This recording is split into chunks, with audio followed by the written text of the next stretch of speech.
Hello, everyone. I'm Eleanor Lopez, or Teacher Yo to my kids, and I would like to welcome you all to COREantine, your kids' home workout guide. This webinar is the fourth installment of ALRES' parenting webinar series this 2020. I hope that by the end of this presentation, all of you will have some ideas on how to perform simple exercises with your kids.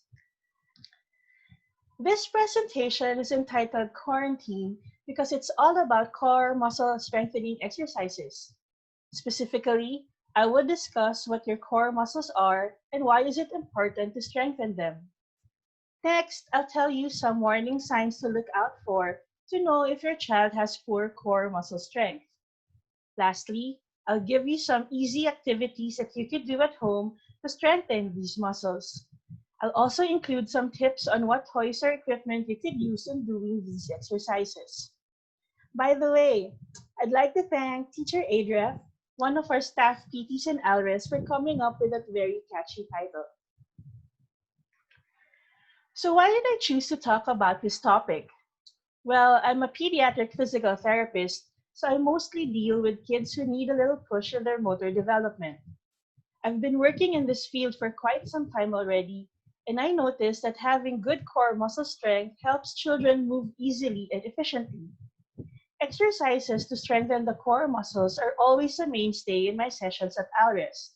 Whether they be babies or teens, they have hypotonia and their muscles are soft and fluffy, or they have spasticity or high tone and their muscles are hard and tense. So what are your core muscles and why are they important? Your core muscles act as stabilizers of your body and provide a firm support for all the activities that you do. These are muscles of your trunk, back, and hips that give your body a stable foundation when moving. Having good core muscle strength in children allows them to move with good patterns. It also allows them to develop more advanced motor skills since they don't have to worry about keeping their body stable with these complex movements. So what are the signs that would tell us that our kids have problems with their core muscle strength? And what can you do as parents to address these problems? Here are some of the things that you can observe with your kids if they have weakness or imbalance of their core muscles. Keep in mind that seeing these things in your child would not automatically mean that they would only have core muscle issues. It would still be best if you consult with your doctor or your therapist, especially if these issues persist or your child keeps on doing these movement patterns. So let's start first with infants. Infants with weak or underdeveloped core muscles often present with wobbly necks. They would have difficulty in lifting their necks off the mat when they're on their bellies, or even to keep it upright and in midline when in sitting. Their heads would drop to one side or forward or backwards. They often need some support on their head for it to stay steadily upright. It's usual to see babies sleep with their arms and legs away from their bodies. However, babies with weak core muscles would still keep their arms and legs wide open even when they're awake. It would be hard for them to reach up for toys when on their backs. You won't see them lifting their legs up so they can play or eat their feet. They would also just stay on their backs and not make any attempt at all to roll to their side or to their bellies. Now, for some babies, you would notice that their tummies are very soft and squishy. Their bottom ribs would also flare or stick out, some on both sides, while some just on one side.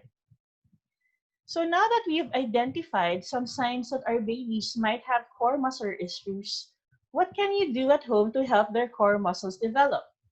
I'll give you some easy activities that you can do with your babies or with your older children who have neck control issues.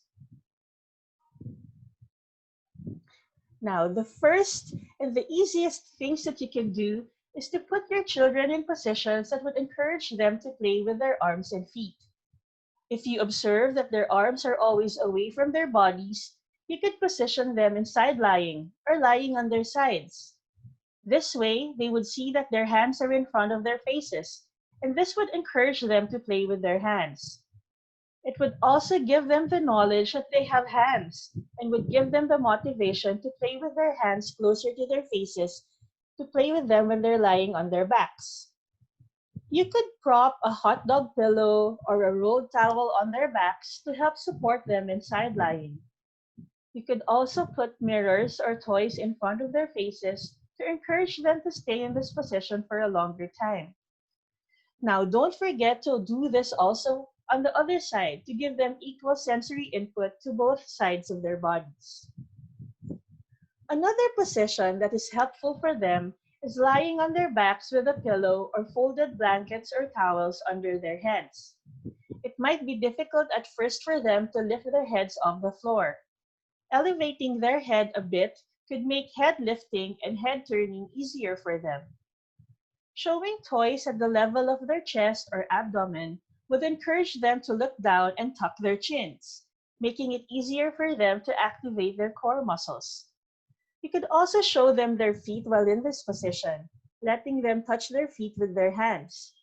This way, they would get the knowledge that they have feet and would try to lift their legs on their own to play with them. Leg lifts are a good exercise for the abdominals, which is one of your core muscles. Now, for some parents, they would attach mobiles to their child's cribs or use baby mats with mobiles to encourage their child to lift up with their hands and feet. This is okay, but make sure that you secure the mobiles well because we don't want it falling on them when they get strong enough to pull on the attachments.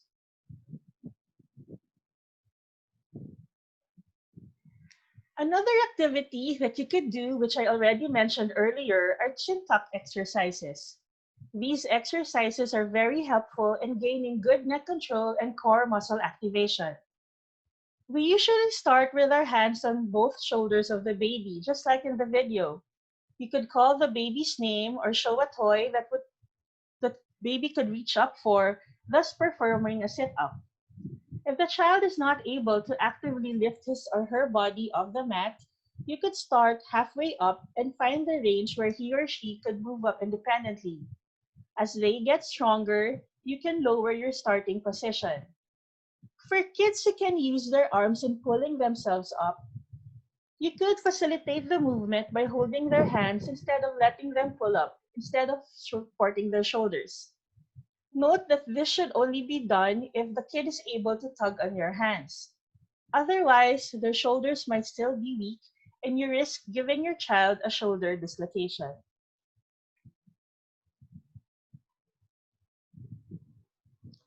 Another way of facilitating chin tucks is by placing the child on your lap, one of your hands supporting the child's neck or back depending on the level of support that they need.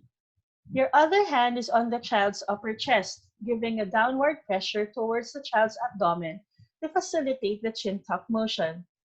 For children who tend to stiffen and push back a lot, sometimes very strongly, I like making them sit in the space I make in between my legs, just like in the photo. This way, their hips are more bent, breaking their tendency to push back. As you can see from the photo, you can do this technique even with bigger kids as long as you're working on neck and core control. To facilitate the chin tuck, you can also put a toy like a book or mirrors or something that the child would like near the child's knees to encourage the child to look down. Looking down would facilitate the chin tuck and also activate the core muscles. Now, for the last tip, I'm sure you've heard of this already. This would be tummy time. Now, this phrase is usually mentioned by pediatricians and therapists. Tummy time is just that, time spent by the babies on their tummies while they're awake. Take note that the babies need to be awake and supervised by an adult when you perform tummy time. Sleeping on their tummies will not really improve their strength because they're not using their muscles. Now, being on our tummies or prone, as we would call it, works out the muscles of your child's neck, shoulders, arms, and trunk. Aside from building strength, it also helps develop your child's sensory systems, giving them input about the texture of the mat, the amount of force that they need to push down and lift their heads and trunk, how to coordinate movement of their heads and trunk when turning to look at something, or their hands and body to move to reach for their toys. All of these benefits will help your child improve a good foundation for more complex tasks later on. Now, so what are the things that we have to consider when we perform tummy time with our kids? First, we have time, or how long should our babies be doing tummy time? Of course, we want our babies to enjoy the experience of exploring the world in their own pace while on their tummies. That being said, you don't expect them to tolerate 10 minutes straight of tummy time the first time you do it. With my patients in ALRES, I'd be very lucky to get 1 full minute of fuss-free tummy time on our first meeting. It'll be good to go by your baby's tolerance, starting out slow, like 1 minute at a time, then change position to calm the baby down, then later on go back to prone. You could gradually increase tolerance of position as your baby gets more comfortable being on their tummies. Later, you'll realize your baby will spend more time on their tummies than on their backs, which would lead me to the second thing you should consider: support. You don't necessarily need to start tummy time with your babies flat on the floor. Just like with chin tucks, it's very difficult for your babies to lift their heads from the floor when you start doing tummy time. You can place your baby on your chest when they're awake and encourage them to look up to you by talking to them. Babies respond as well to voices, especially their mothers, especially when you try to vary the pitches of your voice. You could also use a rolled towel or blanket or a hot dog or baby pillow under their armpits across their chest to lift their trunk and head a bit. That way, it will be easier for them to lift their heads higher on their own. To assist them, you can give quick light strokes at the back of their necks in a downward motion. So starting from the base of their neck down to their upper back. That way, their neck muscles would know that they have to work. You could also use your thigh or your leg as a prop for their tummy time, just like in this photo. Just make sure that your clothes are clean because they might end up licking it. Now, one more thing. If at first you notice your babies lifting their legs backwards while they're trying to lift their heads, don't worry. They're just trying to use more muscles since their neck and back muscles are still not strong enough to lift their head on their own. What you could do is to hold their buttocks down to stabilize their legs. This would make it easier for them to have more control while lifting their heads. Now, the last factor to consider is motivation. I wish I could just tell kids, lift your head, and they'd follow. We need to give them a reason to lift their heads, and that's where you and toys would come in. Babies need to look at something so they'd be encouraged to lift their heads and keep it upright for a long time. You could use toys, books, mirrors, their faces, or anything that would catch and hold their attention. Now, some of the toys that you could use would be brightly colored ones, toys that produces sounds like rattles or shakers. You could also use books with large prints or designs, mirrors, stuffed toys, anything that would make your child forget that they're working hard. It would also be nice if you could get down on the mat too with them and talk and sing to your baby. You could also use toys in motivating the child to move his head or arms while in this position. You could move the toys from one side of his head to the other, making him turn his head and strengthen his neck and upper back muscles. If you want to make him reach for toys with one hand, essentially you're strengthening his back and shoulder muscles. These movements are precursors to crawling. You're also giving your child a chance to develop eye-hand and hand-body coordination, which again he will use in crawling. To show you the importance of performing core exercises even while your child is still a baby, I'll be showing you a videos of one of my patients. She's a 5-month-old and she has hypotonicity of her core muscles. The following videos are taken at 2 to 3 week intervals usually while her mother is at home doing their daily exercises. Now, with this video, she's just starting to get comfortable while staying on her tummy for longer durations. You can see that she's still not lifting her head high enough to look straight forward. She also cannot move her elbows forward, so she couldn't push down on them. Now, in the second video, she could hold her head up longer. She could also turn to look to her sides a bit already. Her elbows are positioned more forward this time, so she could already push a bit on them while lifting her head. There, she's lifting her head. Very good. Now, after 3 weeks, she's now able to push down on her hands with support under her abdominals. Her head is very stable in the upright position. She also looks relaxed, although she's working very hard when pushing down. Her mother reports that she spends most of her time on her tummy and is already attempting to crawl forward. I'm excited to see her development as I work with her and her mother more. Now, the next position that we will discuss where core strength has a lot of influence is sitting. I'll be discussing sitting twice in this presentation. First, when children are just starting to sit, and the next one when they're already school-aged. Let's start first with those who are just starting to explore sitting.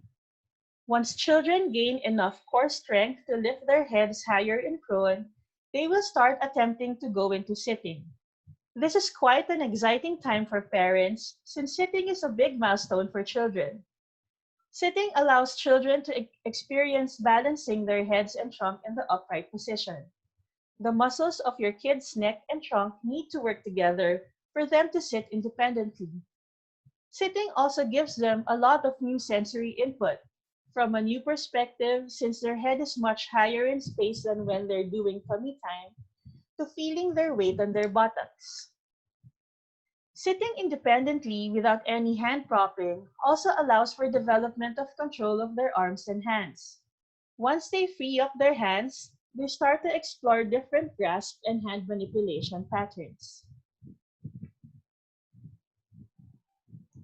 Here are some cues that would tell you that you need to work on core muscle strengthening for kids who are just starting to sit on their own. First will be the need for constant support while in the position. You may notice that although they could hold their head upright, they would lose their balance and become very unstable once they decrease support on the trunk. For some kids, they would be able to sit on their own as long as they prop their hands in front of them like a tripod. They might lose their balance once they remove their hand propping.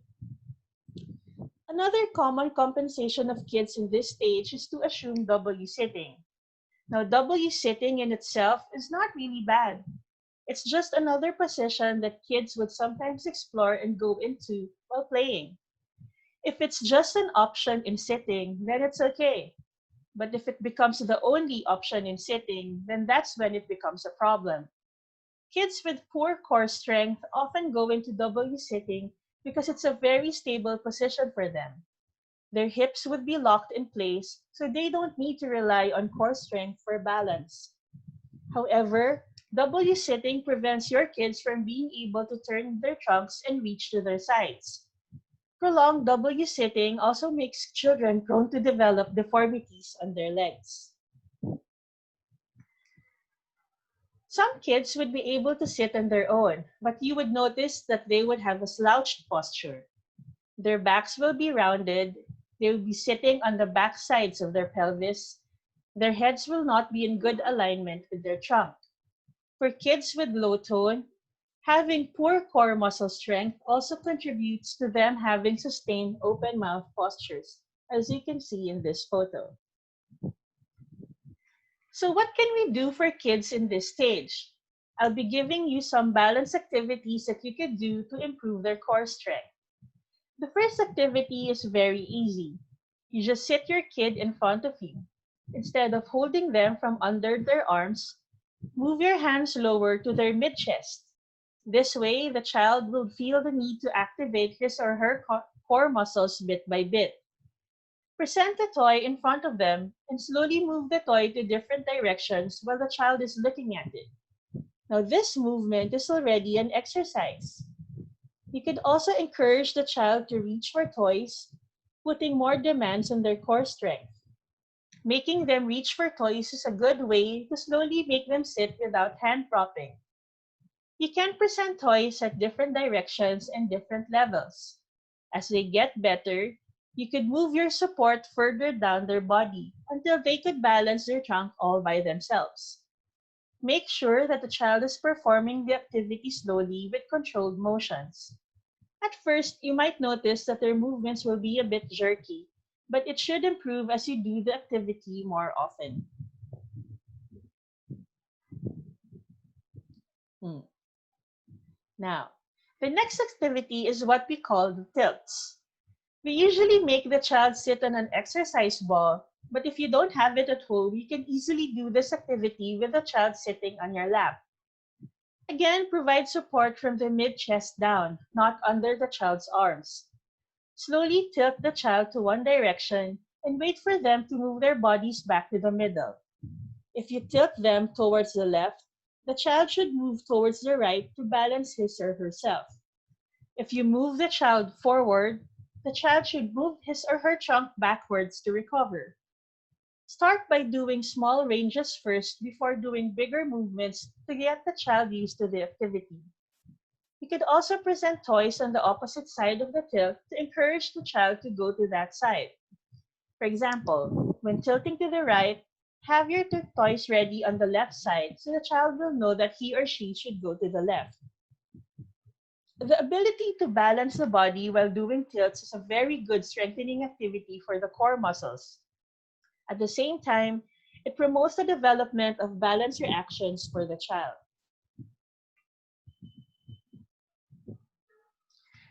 Another tip for children at this stage, particularly for those who can sit on their own but tends to slouch, is to make the child sit on seats with the correct heights. How do we know that the seat height is correct? The child's hip should form a 90-degree angle between the child's trunk and thigh. The same way goes for the child's knee. There should be a 90-degree angle between the child's thigh and leg. Lastly, both of the child's feet should be flat on the ground. Having the child sit on ill-fitting seats, especially for sits where they cannot reach the floor with their feet, would put a big demand on their core muscles. This will make them tire easily and just assume a slouch posture. You don't need to go rush and buy stools of different heights. Stackable stools are very handy since you can just put one on top of another to make it higher. You could also use mats under the stool if the stool is too low. You could also use your lap or your thigh, as you can see in this slide with this PT. The child is sitting on the PT's knee or lap. Using appropriate heights of seats are also important for bigger kids. Here, sitting on the mat is making her sit with rounded back. However, when she sat on a bench that is a good height for her, she was able to sit with her trunk erect for longer times. For children who still need to prop on their hands or elbows to maintain balance in sitting, I usually tell parents to make their child prop on surfaces like stools, tables, books, things that are about chest high, instead of just propping on the floor. If their arms are still quite short, they end up sitting with a very rounded back and a forward head. Propping on higher surfaces will help them engage their core muscles better for better alignment and stabilization in sitting. Another milestone that parents look forward to in the development of their children is walking. Walking allows a child to get from one point to another in a very efficient manner. It also becomes the foundation of other forms of upright mobility patterns. There are a lot of factors that affect a child's manner of walking, and core strength is one of those. As you can see, a beginner walker tends to be a bit unstable on his feet. He walks with his feet moving outward and forward. He would sometimes hold his hands outward to balance. His back would somewhat be arched and his abdomen jutting out. Sometimes, even if the child has been walking already for a long time, we would still be able to observe some of these things if the child's core muscle strength is weak. I'll be giving you several exercises you could do for children in this stage of development. Similar to the activity in sitting, a basic way to improve core activation in standing is by doing balance activities in the position. Children who are just beginning to stand learns how to balance by doing movements such as looking, turning, and reaching to different directions. You can make use of toys to encourage the child to move. Here, I'm using one of our all-time favorite toy, the bubbles. You could also do some mat level exercises to strengthen specific muscles that could be weak. Now, in this video, she is lifting her buttocks off the mat to do pelvic bridging, strengthening her hip muscles. It's important to get the child to use the correct muscles when doing the exercises. Here, she's using her back muscles more instead of her hips. You could do this exercise several times, or you could pass toys under her hips to make them lift their hips longer. Now, in this video, the child is doing sit-ups or curl-ups. They made him hold a toy in between his knees to stop him from opening his legs while doing the exercise. It seems that he's already a bit tired. That's why he was already pushing down on his elbow to sit up. Normally, you would want them to use both of their hands forward to reach for toys and not push it down on their elbows. Now, in ALRES, one of our favorite exercises to give to children who are already starting to stand and walk, or to those who are still unstable in walking, is crawling. Crawling has a lot of benefits, not just physical development. Working the big muscles of the trunk while moving your arms and legs in a coordinated pattern will prepare your child better for walking. To further strengthen their hips in preparation for weight bearing and standing, it would be good to do some kneeling exercises. You can make them reach for toys at different directions to build on their balance in the position. You could also do some yoga poses while in kneeling. Here, the children are doing the rhino and the giraffe poses, which are kneeling and half kneeling. Doing it with a friend or a sibling can make the activity more enjoyable. To further improve a child's ability to walk using their core muscles, I usually tell parents not to place their children in a walker. Letting them cruise along their furniture or walls, or letting them climb over pillows on the sofa are all good preparatory activities that will later on lead to independent walking. If you really want to buy a walking aid, I usually tell parents to get a trolley or a pushcart. Having the child use these aids will encourage their core muscles to activate more as they push on them. This is also the reason why I make our kids push heavy objects while walking. Aside from working on their balance, pushing is a good core workout. At home, you could use boxes filled with books or other heavy toys and make your child push on them. You can even ask your child's siblings to sit in the box if they're not that heavy. Using lower boxes will make your child work their core muscles harder. Now, let's talk about how weakness of core muscles affect our school-age children. There are a lot of reasons why children in this age group develop weakness of their core muscles. Aside from inherent tone and strength issues, the increase in academic demands of our children often result to a decrease in time spent in active movements. They usually spend big chunks of their time sitting down, studying, or playing with their gadgets. There's also a marked decrease in outdoor play, partly due to a lack of safe outdoor spaces. All of these can lead to a decrease in mental and physical conditioning among our children. They tend to develop certain faulty postures, which, if uncorrected, could lead to deformities. The decrease in play could also lead to delay in motor development, particularly of their advanced gross motor or playground skills. I'll give you some activities that you can do at home to prevent these from happening.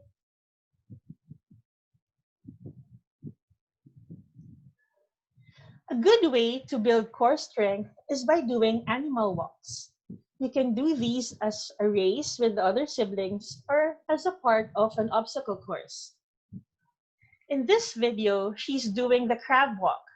She pushes down on her hands and feet while lifting up her trunk to form a table. Then she will move her limbs to go forward. She's just learning this activity, that's why she moves both her feet first before moving her hands. As she gets better, she would be able to move opposite hands and feet together. Now in this video, he is doing the inchworm. While facing down, he will first move his hands until he's doing a plank, then move his feet closer to these hands, just like a worm. These are just two examples of animal walks that you can do at home.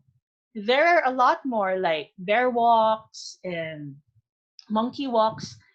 You can mix them up to keep your exercises interesting.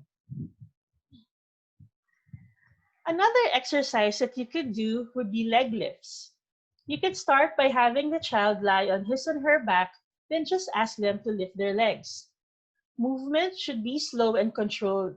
The legs should not just drop back to the mat. To make it more fun, you could have several of them do it at the same time. In the middle photo, the three kids would lift their legs while propping on their hands, touch their feet together, and keep it there for several counts. Now, in this video shows an advanced version of this activity. Here, she transferred toys from side to side using her feet, so there's much more demand for her core muscles. We can also do ball exercises that are similar to one of the exercises I've showed for tummy time. One of these are wheelbarrows. Now on the left, she's just reaching out to her sides for toys while keeping her trunk and the ball stable. The video is showing a dynamic version of the activity. The child is walking her hands forward and backwards while keeping her balance on the ball. The activity in the last photo is called Superman. Here, the child is made to reach up using both hands while keeping his trunk horizontal. You could make the child reach for toys or shoot rings or balls. Make sure that the toys you use here are big enough to make the child use both hands when handling the toy. Now, as I've said, one of the best ways to build core strength is by doing outdoor playground activities. If it's not possible to go outdoors, you can look around your homes and see if you have stable bars that your kids can hang from, just like playing on monkey bars. Or you could use big rings, puzzle mats, or even chalk markings on the floor to play hopscotch or pickle. Jumping over hurdles is also a good exercise. You can use big objects such as hurdles, or if you don't have them, you could improvise. One of my kids used his daddy's pairs of basketball shoes and jumped over them. Okay, so those were a lot of exercises. I hope that no matter what stage of motor development your child is in right now, you were able to get some tips on how to strengthen your child's core muscles in this webinar. Use the activities I gave you here as a guide in performing the exercises at home. Modify them to fit your child's preferences and to suit the space and materials that you have with you.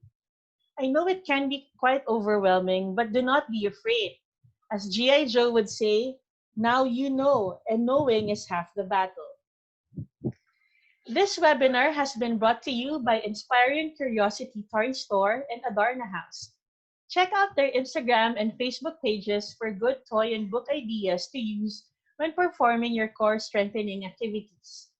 I would also like to thank the parents who are so generous in allowing us to use their photos and videos for this webinar. This is part of the parent webinar series of ALRES Philippines. Watch out for more videos from the ALRES family. Again, this has been Teacher Yo. Always keep safe and stay healthy. We'll see you soon.